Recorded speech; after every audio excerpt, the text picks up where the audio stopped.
नमस्ते बिटिया. I JVN Nishu Sharma, Jayoti Vidyapeeth Women's University, Department of Science and Technology, Faculty of Education and Methodology.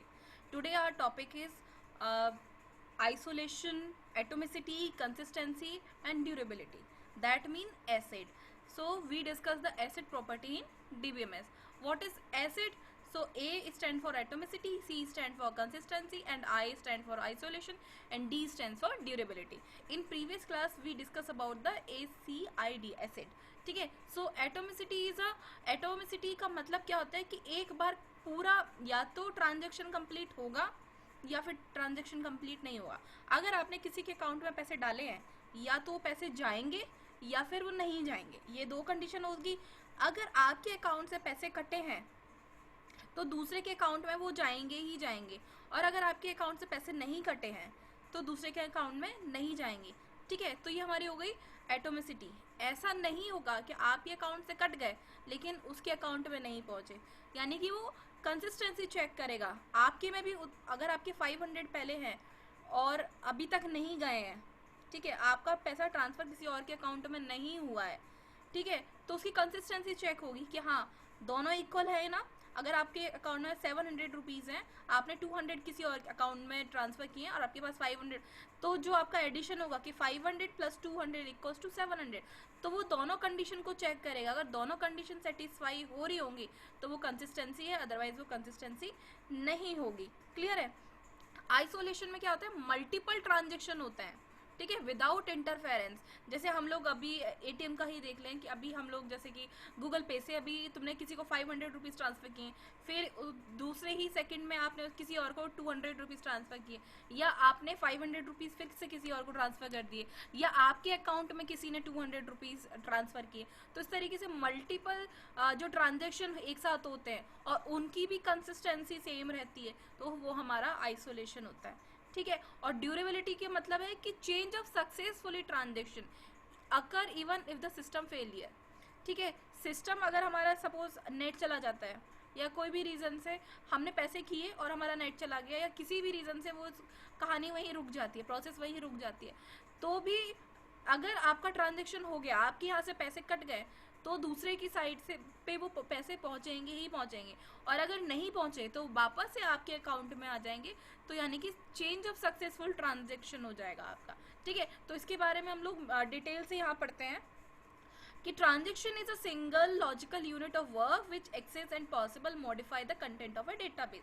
Transaction access using read and write operation in order to maintain consistency in a database before and after the transaction. Clear है कि पहले जब हमने transaction किया उसके पहले और transaction करने के बाद अगर हमारा डेटा सेम है, दैट मीन वो हमारा कंसिस्टेंस है हमारा डेटा. ठीक है. अब एटोमिसिटी के लिए अभी हमने बात की थी, या तो वो ऑर्डर हो जाएगा, पैसे चले जाएंगे, या फिर नहीं जाएंगे, या तो हमारा डेटा अबॉर्ट हो जाएगा या फिर कमिटमेंट हो जाएगा, मतलब पहुंच जाएगा. अबॉर्ट का मतलब होता है वहीं रुक जाना, चेंज हो जाना, विजिबल नहीं होना. Of a transaction abort, changes made to database are not visible. ठीक है. commit, if a transaction commit, changes made are visible. जब हमारे अकाउंट से पैसे चले ही जाएंगे तो उसका हमारे अकाउंट में आ जाएगा ना कि आपके पैसे इतने गए और इसके पास पहुँचे और इतने बजे पहुँचे, मतलब आपकी पूरा एक ट्रांजेक्शन रिपोर्ट आ जाती है. अब जैसे बोलते हो आपकी रिसिप्ट आ रही है, तो दैट इज़ योर विजिबल है ना आपको, वो आपका कमिटमेंट है. अबाउट, जब आपके पैसे कटे ही नहीं तो आपकी रिसिप्ट किस बात की आएगी. क्लियर है. मतलब ये एक काइंड ऑफ एग्जाम्पल है, सो डोंट माइंड. ठीक है. सो अबाउट का हमने यहाँ यूज़ किया. अब एग्जाम्पल हम लोग लेते हैं. Suppose consider the following transaction. T1 और T2 हमने दो प्रोसेस लिए हैं. Transfer of 100 from account X to Y. X से वाई के अकाउंट में हम लोग क्या कर रहे हैं, 100 रुपीज़ का ट्रांजेक्शन कर रहे हैं. सपोज मेरे पास पहले 500 रुपीज़ है, मैंने अगर 100 रुपीज़ किसी और को दे दिए तो अब मेरे पास 400 बचेंगे. अब 200 किसी के पास पैसे रुपए हैं और मैंने उसको 100 रुपीज़ दिए, तो अब उसके पास 300 हो गए. तो देखो 500 plus 200 equals to 700 and 400 plus 300 equals to 700. तो दोनों का जो टोटल है वो 700 हो रहा है दोनों कंडीशन में. दैट मीन ये डेटा मेरा क्या है, कंसिस्टेंस है. दोनों ही कंडीशन में मेरा डेटा अमाउंट सेम आ रहा है, तो ये मेरा क्या हो गया, डेटा कंसिस्टेंस है. क्लियर है. पहले ये एटोमिसिटी क्लियर हो गया. एटोमिसिटी में क्या है कि अगर इसके में पैसे कटे हैं तो उसकी में वहाँ पहुँचे ही पहुँचे. ये तो हो गया हमारा डेटा ठीक है। एटोमिसिटी, अब हम लोगों ने कंसिस्टेंसी की बात की कि 500 रुपीज़ थे एक्स के पास, 200 थे वाई के पास, तो दोनों को टोटल ट्रांजेक्शन कितना होता है 700। 400 अभी मेरे पास बचे और उसके पास 300 हो गए, तो डेटा क्या हो गया 700, यानी दोनों ही केस में डेटा मेरा सेम आता है, तो ये मेरा क्या होगा, डेटाबेस मेरा कंसिस्टेंस है। अगर ये 700 होता है, ये 500 होता है, यानी बीच में पैसा कहीं गड़बड़ा गया है, तो वो मेरा क्या हो जाता है, इनकंसिस्टेंस हो जाती है। बट अभी यहाँ पर ऐसा कुछ नहीं हुआ है, मेरा यहाँ रिजल्ट कंप्लीट आया है टी का, तो दैट मीन ये मेरा डेटा कंसिस्टेंस है। क्लियर है। अब आइसोलेशन में भी हमने बात किया था कि अभी आपके पास 100 रुपीज़ हैं, आपने किसी और को 50 रुपीज़ ट्रांसफ़र कर दिए, उसने फिर आपको 300 रुपीज़ दे दिए, फिर आपने किसी और को 400 रुपीज़ किए, तो इस तरीके से मल्टीपल ट्रांजेक्शन आप एक साथ कर रहे हो, तो उसको हम, उसकी कंडीशन में हम लोग बोलते हैं आइसोलेशन। ठीक है, क्लियर है।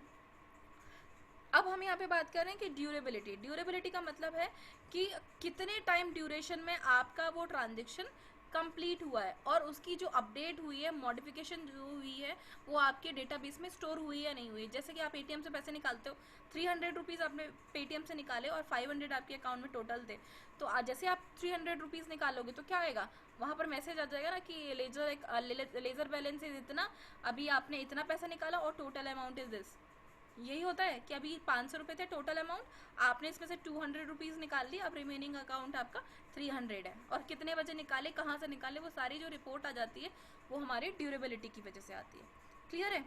सो बस इतना ही इसमें है कि हम लोग एसेट प्रॉपर्टीज़ को हम लोगों ने यहाँ पर डिस्क्राइब किए। आई होप आपको इस वीडियो में क्लियर हुआ होगा। If you have any query, any doubt, then mention on the comment box. Thank you for watching. This session is powered by Jyoti Vidyapeeth women's university. Thank you.